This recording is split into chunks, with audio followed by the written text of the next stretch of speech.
भाभी जरा मेरा टिफिन दे दो, कॉलेज के लिए लेट हो रही हूँ। ये ले बेटी तेरा टिफिन।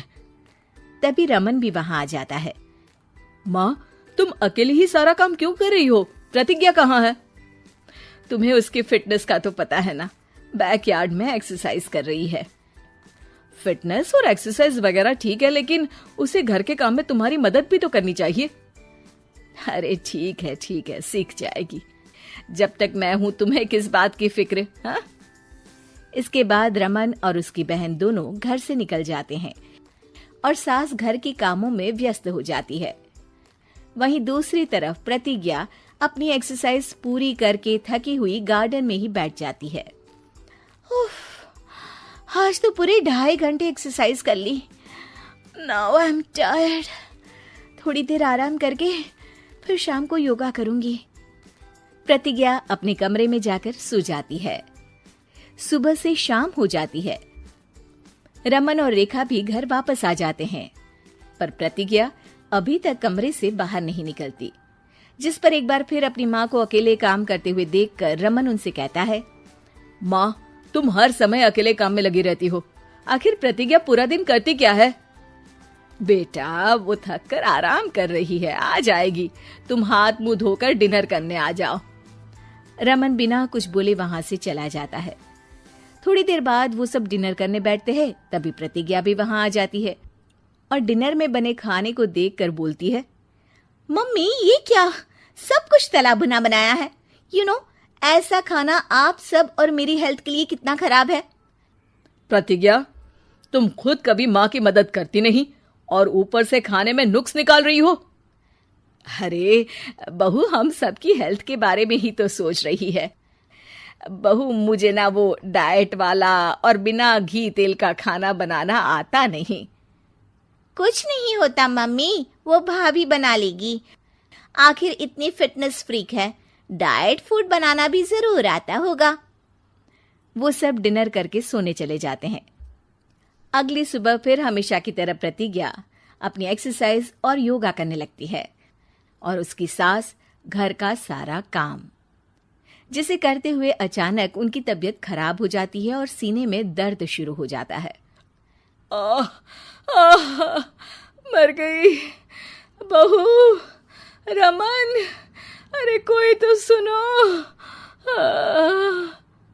और इसी बीच वे बेहोश हो जाती हैं। सास की आवाज सुनकर प्रतिज्ञा और उसका पति भागते हुए रसोई में आते हैं, जिसके बाद उन्हें लेकर अस्पताल जाते हैं। डॉक्टर प्रतिभा की सास का चेकअप करके कहते हैं, अरे इनका कोलेस्ट्रॉल लेवल तो बहुत हाई है और दिल भी कमजोर होता जा रहा है। इनका लाइफस्टाइल और खाने पीने की आदत बदलनी होगी। सिर्फ light and non oily food ही खाना है और कुछ समय तक पूरा रेस्ट, साथ में कुछ एक्सरसाइज या योगा करे तो अच्छा रहेगा। पूरी जांच के बाद डॉक्टर उन्हें घर भेज देते हैं। अब घर का सारा काम प्रतिज्ञा को करना पड़ता है, जिससे वो अपनी सास के साथ पूरे घर को डाइट फूड खिलाना शुरू कर देती है। प्रतिज्ञा, ये क्या बेस्वाद और फीका खाना है, मैं ये सब नहीं खाने वाला। हाँ भाभी, बीमार तो मम्मी है, फिर हम ऐसा खाना क्यों खाएं? प्रतिज्ञा किसी की बात पर कोई ध्यान दिए बिना सास को बढ़िया एक्सरसाइज कराने के साथ कुछ ना कुछ गड़बड़ करते हुए घर का काम करती रहती है। एक शाम रमन प्रतिज्ञा से चाय मांगता है। ये लीजिए, पर मैंने इसमें चीनी थोड़ी कम डाली है। रमन चाय पीता है और तुरंत ही उसे दोबारा कप में पलट देता है। अर्र, कौन सा जहर है? अरे जहां खाने में नमक डालना होता है वहां डालती नहीं और इसमें नमक ही नमक भर दिया। उई माँ, सॉरी, मैं दूसरी चाय बना देती हूँ। अरे रहने दो, तुमसे फिटनेस का ध्यान रखने के अलावा और कुछ नहीं हो सकता। इसके बाद प्रतिज्ञा कपड़े धोने जाती है, जिसमें वो रंगीन और सफेद सब कपड़े एक जगह मिक्स कर देती है, जिससे एक कपड़े का रंग दूसरे पर चढ़ जाता है और उसी वजह से रेखा की नई ड्रेस खराब हो जाती है। भाभी, ये आपने क्या किया? मेरी नई ड्रेस थी, सारी खराब कर दी। सॉरी रेखा, मुझे पता नहीं था और मैंने सारे कपड़े एक साथ ही वॉशिंग मशीन में डाल दिए। जहां एक तरफ प्रतिज्ञा घर के हर काम में रोज कोई ना कोई ब्लंडर करती, वहीं सास को एक्सरसाइज कराने और हेल्दी फूड खिलाने में कोई कमी नहीं छोड़ती, जिस वजह से जल्द ही उसकी सांस पहले से भी अच्छी हो जाती है। हेल्दी फूड तो ठीक है, पर बहू आज हम खीर बनाएंगे। मम्मी, मुझसे खाना तो ठीक तरह बनता नहीं, खीर कैसे बनाऊंगी? और अगर अच्छी नहीं बनी तो रमन गुस्सा हो जाएंगे।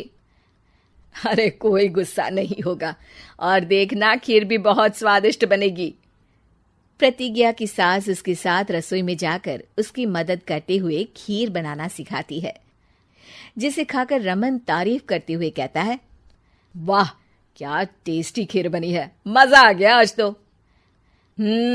आज ये खीर प्रतिज्ञा ने बनाई है। क्या बात, आखिर तुम खाना बनाना सीख ही गई? पूरा तो नहीं सीखा, पर सीख रही हूँ।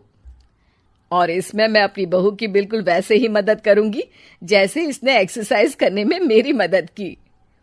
अब प्रतिज्ञा घर के काम में सास की मदद करने लगती है और उसकी सास एक्सरसाइज में प्रतिज्ञा को कंपनी देने लगती है, जिस पर दोनों सास बहू की जोड़ी को देखकर रेखा और रमन भी इंस्पायर हो जाते हैं। आज के बाद हम भी आपके साथ एक्सरसाइज करेंगे। अब पूरा परिवार एक साथ एक्सरसाइज करके डाइट फूड खाने लगता है। कंचन के बेटे ऋषि की शादी कहीं नहीं हो रही थी। एक तो ऋषि मोटा, ऊपर से कमाई भी कोई खास नहीं, लेकिन कंचन को तो शौक था मॉडर्न बहू लाने का, और उसे एक दिन ऐसी लड़की मिल भी जाती है। हमें तो आपका ऋषि बहुत पसंद है, लेकिन मैं आपको साफ साफ बता देती हूँ, मेरी बेटी के शौक थोड़े से अलग है बहन जी। अरे बहन, हमें सब पसंद है। आपकी प्रियंका जैसी लड़की की तलाश मुझे कब से थी। जींस पहनकर अंग्रेजी में गिटर पिटर बोला करे। अरे बहन जरा सुन तो लो, मेरी बेटी के शौक क्या क्या है। अरे नहीं नहीं बहन, बस लड़की को देख लिया तो सब कुछ देख लिया। आप ना शादी की तैयारी करो, और वो जरा सामान की लिस्ट भी दी है ना मैंने। हाँ बहन जी, सारा सामान शादी से एक दिन पहले ही आपके दरवाजे आ जाएगा। मजा आ गया, मजा आ गया। अब तो बस आप शादी की तैयारी करो। प्रियंका के माता पिता के जाने के बाद कंचन का पति उससे कहता है, अरे भाग्यवान, तुम तो कुछ ज्यादा ही जल्दी दिखा रही थी शादी की। अरे बोलने तो देती, लड़की की माँ क्या बोलना चाह रही थी। अरे आप चुप रहिए जी, कुछ पता भी है आपको, बस मुफ्त में बोले जा रहे हैं। मेरी दोस्त शशि की बहू देखी, लंबी पतली और पढ़ी लिखी, हजारों में कमाई और संस्कारी भी। अरे पर जब वो मेरी बहू देखेगी तो जल भुन जाएगी। लेकिन तुम तो शादी ऋषि के लिए कर रही हो ना, या शशि के लिए? तुम्हारा लड़का कुछ कमाता भी नहीं है और शरीर भी भगवान की दुआ से फूलता ही जा रहा है। फिर बोले आप हैं? फिर बोले आप? मैंने कहा ना, प्रियंका जैसी जींस पहनकर अंग्रेजी झाड़ने वाली बहू किस्मत वालों को ही मिलती है। चुप रहिए आप। पति के लाख कहने पर भी कंचन ऋषि की शादी प्रियंका से करवा देती है, लेकिन प्रियंका जैसे ही घर में आती है वैसे ही जोर जोर से चिल्लाकर नाचने लगती है। आज मेरे यार की शादी है, आज मेरे यार की शादी है, अरे नाचो मां नाचो। आज मेरे यार की शादी है। कंचन, उसका पति और ऋषि ये देखकर हैरान रह जाते हैं। लग रहा है बहू को शादी की बड़ी खुशी है। हाँ हाँ, बहू क्यों नहीं, हम भी नाचेंगे। अरे नाचो नाचो जी, मुंह क्या देख रहे हो, चलो चलो नाचो, बहू कह रही है। कंचन ये कहकर प्रियंका के साथ नाचने लगती है। ऋषि और उसके पिता वहां से चले जाते हैं। अगले दिन कंचन अपनी सहेलियों को प्रियंका से मिलवाने के लिए घर बुलाती है, जहाँ शशि भी आती है। अरे शशि, कैसी हो? मैं ना तुम्हें प्रियंका से मिलवाती हूँ। अरे सच में बहुत ही एडवांस सोच की लड़की है, कितने मॉडर्न ख्यालात है उसके, पता है तुम्हें? अरे हाँ कंचन, जरूर, बच्चों की शादी अच्छी ही होनी चाहिए। और वैसे भी तुझे तो शुरू से ही ऊंचे ख्याल की बहू चाहिए थी। तभी कंचन की सहेली कहती है, अरे कंचन बुलाओ ना प्रियंका को, हम भी मिल ले। अरे बहू प्रियंका, जरा बाहर तो आना। कई बार आवाज देने के बाद भी प्रियंका बाहर नहीं आती है तो कंचन को बुरा लग जाता है। वो उसे लेकर बाहर आती है, लेकिन ये क्या, प्रियंका लड़खड़ाती हुई बाहर आती है और उसके हाथ में शराब की बोतल होती है। हालांकि शराब पीना स्वास्थ्य के लिए हानिकारक होता है और ये हमारी किडनी के लिए बहुत ही खतरनाक है, लेकिन कंचन की बहू प्रियंका पूरे नशे में होती है। अरे इतने सारे लोग। ये कहकर वो शशि के पास जाती है। आंटी जी, पत्ते खेलेंगी, पत्ते। अरे दूर हो, दूर हो, तुम्हारे मुंह से तो शराब की बदबू आ रही है।